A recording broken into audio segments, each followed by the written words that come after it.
scariest part of my day is back in this wide ass car out of this small ass single car garage. You know, it's always parking garages. When I lived at the penthouse, the scariest part of my day was walking out to my car because you never knew if somebody was going to run your ass over inside that penthouse parking garage. What's up, Closer Nation? So, yeah, I love this car because it's got like different modes. Check this out. You can just put it in like the quiet mode to where it just dies basically. Then you can put it in the sport mode, and if you listen closely, there's like a super sport mode that like turns on the mid-mount engine. The rest of it's electric. I'm in the NSX. They voted on Instagram this morning and said do not take the McLaren, take the NSX. So, all right, let me know. Check in. Let me know where you're from, where you're at right now, and let's get some other people on here because I'm going to share with you some things you got to know about being in sales this year, 2018. There's this thing called, make sure you come on, share it, like it, all that good stuff, and I'm gonna just jump into it. There's this thing called Moore's Law, and it's a technology law, and basically the technology says that every 24 months, I believe it is, technology doubles. That was the original law. Now technology's doubling about every 12 months, and by doubling I mean artificial intelligence is getting twice as smart, programs are getting twice as fast, and this is Moore's Law originally just applied to memory and computers,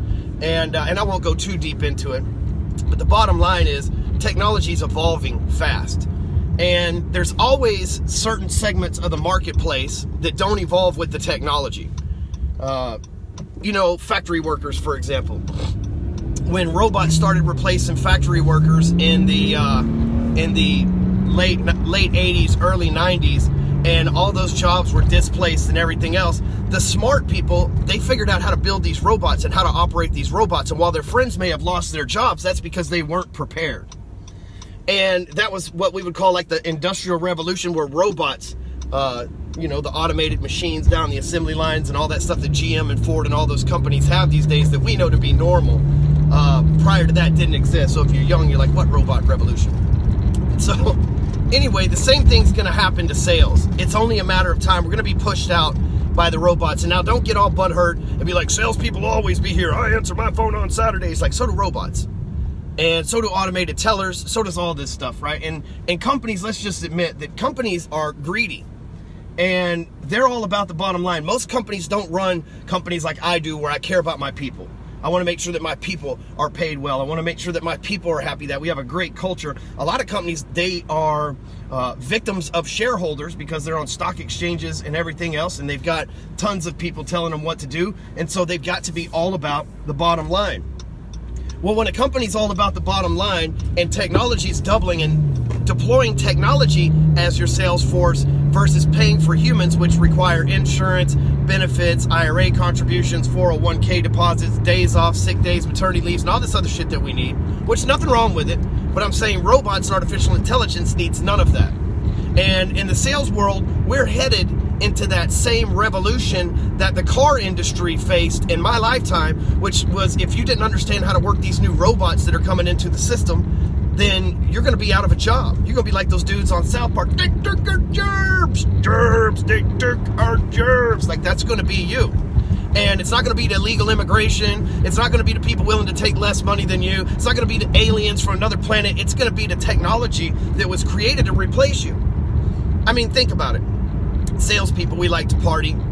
We make a lot of money. Many of us are overpaid, per our boss or the company and shit like that. We're overcompensated. We go out, we have a good time. Not all of us are reliable. And most of us are, but not all of us are reliable. We can be wild cards. We can be known to say crazy things, do crazy shit. We're very passionate. We can piss off clients. Robots don't do any of that stuff. And you might think, well, a robot, like, what are you talking about? Like a Terminator type of robot that's going to answer the phone and just be like a sales Terminator? No.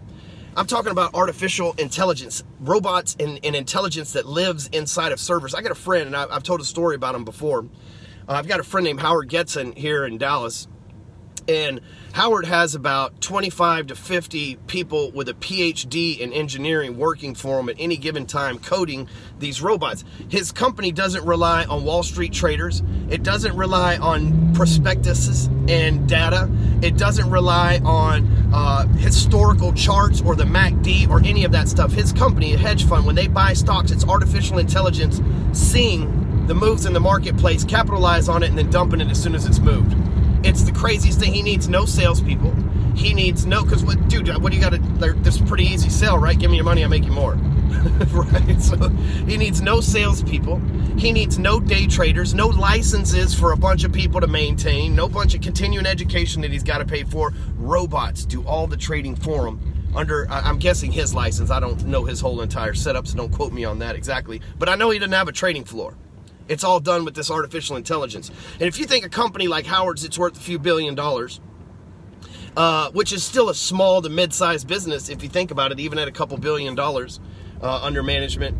If you think about it, a small business like his that has a couple $1 billion under management, think about companies like Bank of America. Bank of America hires thousands, tens of thousands of salespeople for their mortgage division, their banking division, their financial division. When those companies have the technology that they feel safe enough deploying, they will let those people off in those sales divisions. And the crazy thing is that will save them a whole bunch of money. And if you're a shareholder, which I'm a shareholder of Bank of America, I own a lot of their stock actually. If you're a shareholder of Bank of America, then it's going to pad your bottom line, right? You're going to get a bigger dividend when they pay it quarterly like they do. And so you're going to encourage that, even though your fellow Americans are going to be out of jobs. So look, I'm not here on Thursday to demotivate you with a bunch of pump and dump, doom and gloom bullshit, right? I'm here to save you. I have come back from the dead, resurrected with a story for you. You know what I'm saying? I got a good story for you, and I know how you can stay ahead of this stuff. You see, when the factories were being taken over by the robots on the assembly line, the smart people learned how to build those robots and make those robots, and their jobs are still safe. So if we know that that trend could happen in our industry here, if we know that that could happen to us in the sales industry, then your job is to start learning how to use these robots. These are chat bots, email follow-up, because right now in the sales world, we don't have the most complicated technology. You and I don't have $2 billion laying around that we can invest in hiring 45 PhD people to code a bunch of cool stuff for us, right? And so what we've got to do is we've got to learn the basics first, because there's people still around today that create old school websites, HTML websites, and still get paid a whole lot of money for it, even though that's irrelevant, because they understand the basics. And, you know, just a little side note, I'm about to go over this tall-ass bridge. In Dallas, Texas, there are more bridges than anywhere else in the world. And it is 29 degrees, and these bridges freeze over because they're way up in the air and it's all ice. Now, good for me, the old Acura NSX here that I'm driving, the 2017, is all-wheel drive, so I ain't got to worry about all that slipping and stuff. But it's always a little scary when you're driving over top of those things when it's cold out. Anyway, back to my story. We made it. I'm safe. We're all good. Actually, I'm still on a bridge, but it seems like everybody else is good, so we'll be good. So you've got to learn the basics of Sales Robots 101. And there's plenty of people that you can follow to learn this stuff. There's myself, obviously. There's Russell Brunson. There is Frank Kern. These guys are on the forefront of these robots. This technology. Mike Filsane's another one. There's a bunch of guys out there in the internet marketing world, because here's what's happened up until this point. And you're going to see this big, huge shift in 2018. But up until this point, you've had a sales department, which, let's just be real, has been predominantly guys. Everywhere I've worked, the sales department's been predominantly guys. And you've had a marketing department, which is always, everywhere I've worked, been predominantly girls. Women, whatever the fuck, right? And the thing is, those two departments, like I've always been told by the sales manager, don't go over there flirting with the marketing department. We're not trying to get our sales guys all fucking hooked up with these chicks where they don't work for us. And I know that the marketing departments are usually told, hey, don't go in there mingling with the sales guys. Those guys will tell you anything to get you in the sack with them. They're animals, they're vicious, they're closers, they're wolves, right? And so there's been this great divide between sales and marketing. I remember at the car dealership I worked at briefly, they laughed at the marketing people because they didn't get paid like the salespeople did. And it's like, fucking marketing people, right? So there's been this great divide. But then there's also been this has been especially prevalent in the last 5 years. business owners that hire salespeople, they ask, can you generate your own leads? They say, hey, do you know anything about marketing? Okay, so you're good at sales. Do you know anything about marketing?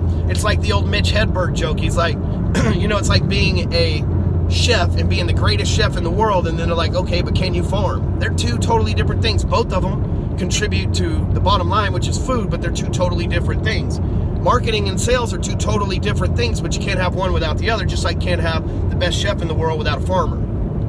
Now, the reason why I share all that is there's been this great divide between marketing and sales all these years, but at the same time, employers are wanting salespeople to generate their own pipelines, generate their own leads, and if you don't generate your own leads and you take company leads, then you obviously take a lesser split in most cases. So if you don't know how to generate your own leads, you're taking a smaller percentage of the company's of commission so that you get the company's lead, and then you're relying on the day that the company can replace you, because they've already got marketing going because they're giving you leads. The day they don't need you as a closer anymore, they add to their bottom line, profits go up, everybody wins but you, because you weren't prepared. So here's the things that you need to do to be prepared for this shift. And you know, you can knock what I'm saying right now, but I'm spitting real truth to you.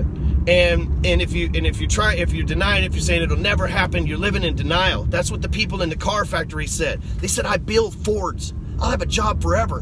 Who the fuck is gonna build a Mustang? Turns out there's a little robot with an arm and it builds a Mustang twice as fast as a dude.